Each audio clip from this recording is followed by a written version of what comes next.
Hi friends, நாங்கள் மங்களூரில் இறங்கி railway ஸ்டேஷன்லேருந்து ஒரு பஸ்ஸு நாங்கள் வச்சு எல்லாமே இந்த ஹோட்டலுக்கு வந்துட்டோம். ஹோட்டல் சூப்பராக இருந்துச்சு, நல்லா அழகாக இருந்துச்சு. வெளியே நிற்கிது பாருங்கள் பஸ்ஸு. அந்த பஸ்ஸில் தான் நாங்கள் எல்லாமே வந்தோம். நாங்கள் போனோடனே அந்த பஸ் வர மாதிரி எங்கள் குரூப்பில் அரேஞ்ச் பண்ணி வச்சுருந்தாங்க. ஏசி பஸ்ஸு செம்ம சூப்பராக இருந்துச்சு. இங்கே எல்லாம் வெயிட் பண்ணிகிட்டு இருக்கோம் ரூமுக்காக. எல்லாத்துக்கும் ஒவ்வொரு ஃபேமிலிக்கும் ஒவ்வொரு ரூம் கொடுத்துட்டாங்க. அதை ஆதார் கார்டு காட்டினதுக்கப்புறம் அந்த ப்ராசஸ் எல்லாம் முடிஞ்சதுக்கப்புறம் எல்லாத்துக்கும் ரூம் சாவி கொடுத்து எல்லாமே ரூமுக்கு போய்கிட்டு இருந்தாங்க. நாங்கள் கொஞ்சம் வெயிட் பண்ணிக்கிட்டு இருந்தோம். எனக்கும் என் தங்கச்சிக்கும் பக்கத்தில் ரூம் வேணும் அப்படின்றதுக்காக கொஞ்சம் நேரம் வெயிட் பண்ண சொன்னாங்க. அதனால் நாங்கள் வெயிட் பண்ணிகிட்டு இருந்தோம். கடைசியாக எங்களுக்கும் ரூம் கொடுத்துட்டாங்க. நானும் என் தங்கச்சியும் பக்கத்து ரூமில் தான் இருந்தோம். ரூம் செம சூப்பராக இருந்துச்சு. கார்டை காட்டினாவே ரூம் ஓப்பன் ஆகிடுச்சு. என் பையனுங்கெல்லாம் ரொம்ப சந்தோஷப்பட்டானுங்க பாருங்கள். அதனால் ரூம்குள்ளே போனோன்னே இப்படி தான் ரூம் இருந்துச்சு. செம்மையாக இருந்துச்சு, அழகாக இருந்துச்சு. எல்லாம் போனோன்னா ஒரு அரை மணி நேரத்தில் கிளம்பி ரெடி ஆகிடணும், நம்ம வந்ததே லேட்டு அப்படின்னாங்க. அதனால் நாங்கள் கிளம்பி ரெடியாகி ஃபோட்டோ எடுத்துக்கிட்டு இருந்தோம். இந்த ரூமெல்லாம் உங்களுக்கு காட்டலாம் அப்படின்னு நான் வீடியோ எடுத்துக்கிட்டு இருக்கிறேன்.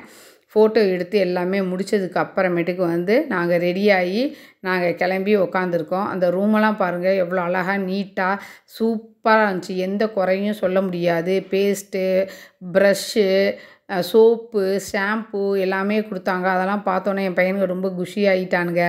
ஏசி ரூமு, பால்கேனி மாதிரி சின்னதாக வச்சுருந்தாங்க. ரொம்ப அழகாக இருந்துச்சு. அந்த பால்கேனி வெளியே போய் நின்று வேடிக்கை பார்த்துட்டு இருந்தோம்.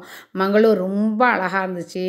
நான் ஃபஸ்ட்டு தடவை மங்களூர் இப்போ தான் நான் போகிறேன். பார்க்குறதுக்கு கேரளா மாதிரியே இருந்துச்சு. அது பார்த்தா கேரளா மாதிரியே தான் இருக்குது. கேரளா பார்டரு அது. மங்களூர் முன்னே கேரளாவில் தான் இருந்துச்சான். இப்போ தான் ஸ்டேட் பிரித்தப்போ தனியாக கர்நாடகாவுக்கு ஆயிடுச்சுன்னாங்க. நாங்கள் கிளம்பி எல்லாமே வெயிட்டிங் ஹாலில் வெயிட் பண்ணிக்கிட்டு இருக்கோம் எல்லாம் வரதுக்கு. எல்லாம் ஒன்று சேர்ந்து பஸ்ஸில் மங்களூரில் உள்ள கிருஷ்ணர் கோவிலை போய் பார்த்தோம். செம்மையாக இருந்துச்சு. மத்தியான நேரம் வெயில் நல்லா கொளுத்துச்சு.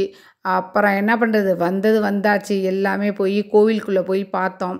கோவில் ரொம்ப பெருசாக இருந்துச்சு. புதுசாக கட்டடமெல்லாம் கட்டிக்கிட்டு எக்ஸ்டெண்ட் பண்ணிக்கிட்டு இருந்தாங்க. அங்கே எப்பயுமே சாப்பாடு போடுவாங்களாம்.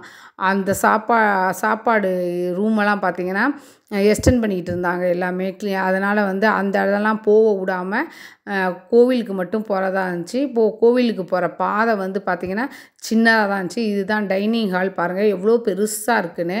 எல்லாம் பார்த்து முடித்தோன்னே எல்லாத்துக்கும் பசி எடுத்துருச்சு. ஹோட்டலில் நாங்கள் சாப்பிட்டுட்டு எல்லாம் மறுபடியும் பஸ்ஸில் பீச்சுக்கு கிளம்பிட்டோம். மங்களூரில் உள்ள பீச்சுக்கு. சூப்பராக இருந்துச்சு. பீச்சில் எல்லாமே நல்லா ஆட்டம் ஆடிட்டு சாயந்தரம் ஆகிடுச்சு. அதனால் நாங்கள் எல்லாமே நல்லா ஆட்டம் ஆடிட்டு பஸ்ஸில் போகிறதுக்கு நைட் ஆகிடுச்சு. நாங்கள் தங்கின ஹோட்டல் இதுதான். நன்றி, வணக்கம்.